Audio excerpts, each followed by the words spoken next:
It was a crisp Saturday morning, the kind that promised productivity. Sarah, a young architect furnishing her first apartment, clutched a coffee cup, her eyes scanning a digital flyer. An email had landed just hours before, limited time. 48-hour furniture flash sale. Her heart quickened.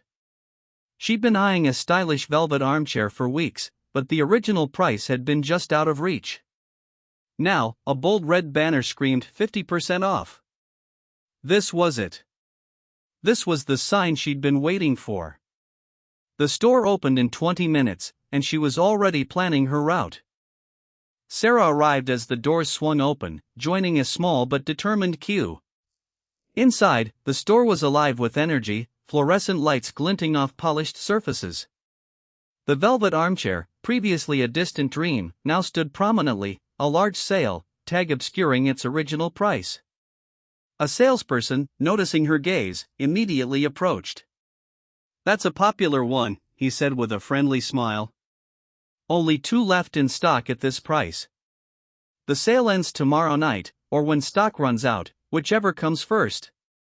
The words hit Sarah like a jolt of electricity. This wasn't just a sale, it was an ultimatum. Without a second thought, Sarah bought the armchair. The excitement of the steal was intoxicating. She pictured it in her living room, a statement piece she'd snagged for half price. As the delivery was arranged, a wave of satisfaction washed over her. She had won. She had beaten the system, grabbing a premium item at an unbelievable bargain. It was a tangible victory in the often challenging world of adulting, a testament to her savvy shopping skills. She felt empowered, smart, and utterly content with her decision, basking in the glow of a successful hunt. 3 days later, the armchair arrived, beautiful but perhaps a little larger than she remembered. As she tried to fit it into her cozy apartment, a thought nagged at her. Did she really need a velvet armchair? Or was it the promise of 50% off that had truly sealed the deal? The initial euphoria had faded, replaced by a subtle unease. She looked at the receipt, saw the original price crossed out, and the significantly lower sale price below it. Had she truly saved money, or had her brain simply been tricked into believing she had? This question is at the heart of what we'll uncover today. From the moment we wake up, our brains are bombarded with decisions. To cope, our minds develop shortcuts, or heuristics, allowing us to make quick judgments without exhaustive analysis. These shortcuts are incredibly efficient, but they also leave us vulnerable. Retailers understand these innate mental processes better than anyone. They meticulously craft pricing strategies, discount displays, and marketing messages specifically designed to trigger these shortcuts, making us perceive a better deal than what might actually exist. It's a constant dance between our subconscious and their calculated efforts. One of the most powerful psychological tools at a retailer's disposal is the anchor effect.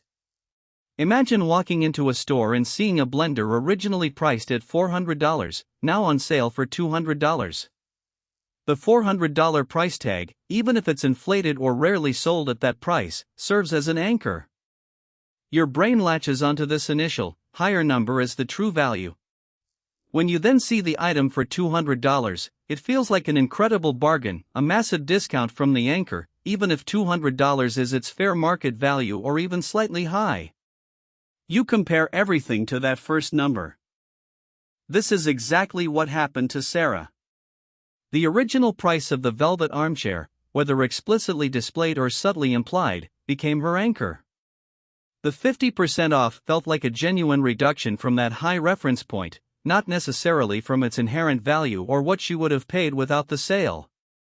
Many times, the original price is merely a suggestion, a manufacturer's recommended retail price, or even a price at which the item was rarely, if ever, sold. Its purpose is not to reflect past sales, but to create a perceived saving in the present. The visual of a crossed-out higher price is incredibly effective. It's a clear signal to your brain that a reduction has occurred, implying you're receiving a special benefit.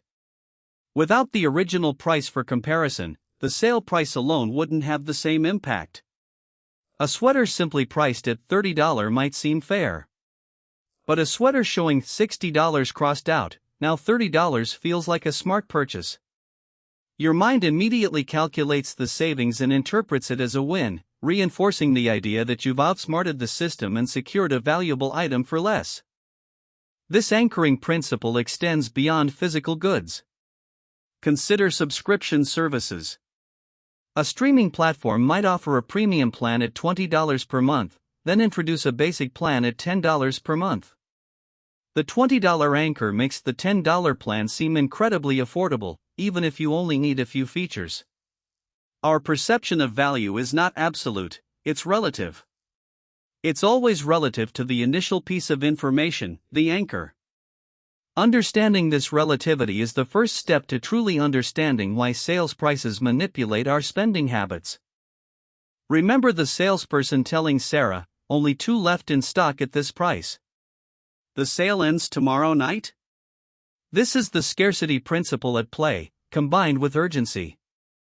Our brains are hardwired to respond to perceived limitations. If something is scarce or available for a limited time, we instinctively value it more and feel pressured to act quickly before the opportunity vanishes. This creates a powerful fear of missing out, or FOMO, pushing us into impulse purchases we might otherwise reconsider. It shifts our focus from, "Do I need this?" to, "I might lose this." Online retailers master this. You'll see only 3 left, selling fast, or a countdown timer ticking away. These aren't just informational, they're psychological triggers. They bypass rational thought, appealing directly to our primal instinct to secure resources. This urgency makes us believe we're making a quick, smart decision to snatch a rare item, when in reality, we're simply reacting to manufactured pressure. The perceived scarcity can make an ordinary item feel like a must-have treasure, even if there's an abundance of similar products available elsewhere. Our cognitive resources are finite. When faced with urgency, our brains default to System 1 thinking fast, intuitive, emotional rather than System 2 slow, deliberate, rational. This is why that 48-hour flash sale or today-only message is so effective. It creates a mental deadline that short-circuits our ability to calmly evaluate whether the product is truly needed or if the price is genuinely good. It's an emotional reaction, not a logical calculation, leading to purchases we often regret later. Marketers are masters of prompting this emotional response. How a sale is framed can dramatically alter our perception of its value. Consider a $100 item. A 20% off sale feels good. But what about save $20? They are mathematically identical, yet one might feel more appealing. For lower-priced items, a percentage off often feels more significant, perhaps because the number seems larger. For higher-priced items, a specific dollar amount saved can resonate more, as it feels like a substantial sum. Retailers test these framings constantly to find which wording triggers the most purchases, optimizing for psychological impact. Think about a $50 item. 50% off is $25 savings. Now consider a $100 item. 25% off is also $25 savings. Which feels like a better deal? Most people would instinctively gravitate towards the 50% off because the percentage feels larger, even though the actual dollar savings are identical. Our brains prefer to process information in simpler, more impactful terms. A larger percentage reduction, even if it applies to a cheaper item, is often perceived as a bigger win in our mental accounting. This subtle trick influences countless daily purchases. Imagine you're at the cinema. You have 2 popcorn options, small for $3, large for $7. Most people choose small. But what if a medium for $6 is introduced? Suddenly, the large for $7 looks like an amazing deal. The medium, the decoy, isn't meant to be sold, it's there to make the most expensive option appear more attractive and a better value. It shifts your perception of what a good deal is. This is known as the decoy effect, and it's expertly woven into many sales strategies, guiding you towards the product retailers truly want you to buy. This tactic is rampant. You might see 3 versions of a product: a basic model, a slightly better one with a decent discount, and a top-tier one with an even larger percentage off.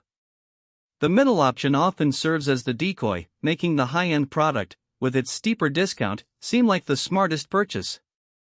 Even if the high-end product is still significantly more expensive, the perception of greater savings drives the sale. Retailers know that by strategically placing a less attractive option, they can steer consumers towards their preferred, often more profitable, choice. It's one of the simplest, yet most effective, pricing tricks, the left-digit effect.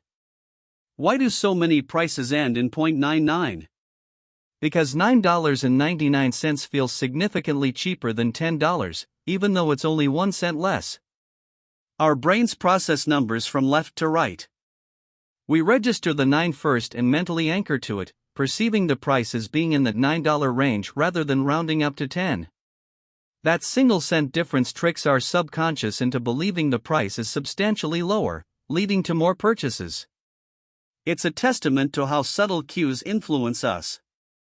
Look around any store, online or physical, and you'll see prices ending in 9.99, 4.99, or even just 0.95. This isn't random. It's a calculated strategy, dating back decades, proven to boost sales. Even when we're consciously aware of the trick, our subconscious still falls for it. It's a cognitive bias that's incredibly difficult to overcome because it leverages the fundamental way our brains interpret numerical information. It primes us to think we're getting a better deal, even when the difference is almost negligible. The power of a single digit is immense. The word free is perhaps the most powerful word in marketing. It bypasses all rational thought, creating an irresistible allure. Buy one get one free is a classic example. Your brain focuses on the free item, not the fact that you're paying full price for the first item, or perhaps even an inflated price to cover the freebie. This zero price effect often leads us to acquire items we don't truly need, simply because they're free. The perceived value of something free is disproportionately higher than its actual monetary value. Often, the free item is something the retailer wants to clear, or it's bundled with a higher margin product. Think about free shipping that requires a minimum purchase. Your focus shifts from whether you need the items to reaching the threshold for free shipping, leading you to add unnecessary products to your cart. The cost isn't zero, it's simply absorbed into other purchases or cleverly disguised. This tactic capitalizes on our deep-seated aversion to paying for something that feels like an add-on, making us overlook the actual total spend. Bundling products together, like a camera with a free lens cap and extra battery, creates the illusion of greater value. Even if you don't need the accessories, the bundle feels more appealing than buying the camera alone. Each additional free item adds perceived value without necessarily adding significant cost to the retailer. It leverages the psychology of reciprocity. You feel like you're getting more, so you're more inclined to buy. This strategy is about enhancing the overall proposition, making a standard purchase feel like a premium package. Our brains often use another shortcut, the price-quality heuristic. We instinctively assume that higher price equals higher quality. This means a product on deep discount can sometimes be perceived as lower quality, or conversely, a moderately discounted premium product retains its high-quality image. Retailers exploit this by sometimes offering smaller, more frequent discounts on high-end items to maintain their prestige, while deeper cuts are reserved for lower-tier or clearance items. The psychology here is delicate: discount enough to attract, but not so much as to devalue. When a sale feels too good to be true, it can sometimes backfire. If an original price is clearly inflated, or if a sale is perpetually running, consumers can become cynical. They learn to distrust the retailer, realizing the deal is a regular price masquerading as a special offer. This erosion of trust is a risk for retailers, which is why effective sales psychology balances genuine value with perceived value. They want you to believe in the scarcity, the urgency, and the anchor, without ever realizing the extent of the manipulation. It's a delicate balance. Some retailers claim everyday low prices instead of frequent sales. This is another form of psychological strategy. By constantly advertising consistent low prices, they aim to build long-term trust and reduce the perception of missing out on a flash sale. While seemingly honest, it's still a framing technique, assuring customers they don't need to hunt for deals. This approach taps into a different psychological need, the desire for stability and predictability, reducing decision fatigue for the shopper. It's a promise of consistent value, removing the urgency lever. Online shopping has made price comparison easier, but it has also introduced new traps. Seeing a product listed on multiple sites with varying discounts can lead to analysis paralysis, where too many choices make it hard to decide. Or, retailers strategically display their products next to slightly inferior or overpriced alternatives on comparison sites, making their own offering look superior. The sheer volume of choices and information available can overwhelm our rational decision-making, pushing us towards the seemingly obvious best deal that a retailer wants us to pick. Our brains also engage in mental accounting, assigning different values to different pots of money. The money saved from a good deal on a sale item might feel like found money, making us more likely to splurge it on something else. This means a saving doesn't always translate into actual savings, it can just redistribute spending. For instance, if Sarah saved $200 on her armchair, she might feel justified spending that saved money on new throw pillows, inadvertently erasing the benefit of the sale. It's a self-justifying cycle. When we feel like we've found a great deal, it gives us a sense of control and empowerment. We believe we've actively navigated the market and emerged victorious. This feeling is highly rewarding and reinforces the behavior, making us more susceptible to the next sale. This illusion of control is part of the appeal, making us feel like smart consumers even when our decisions are being subtly guided. It's not just about the product, it's about the positive self-image we gain from believing we've made a clever purchase. The annual rhythm of sales, Black Friday, Cyber Monday, end-of-season clearances, is a carefully orchestrated psychological event. These aren't just times for retailers to offload old stock, they're opportunities to amplify every trick in the book. The collective urgency, the widespread discounts, the social proof of everyone else buying, all these factors combine to create an environment where rational decision-making is severely compromised.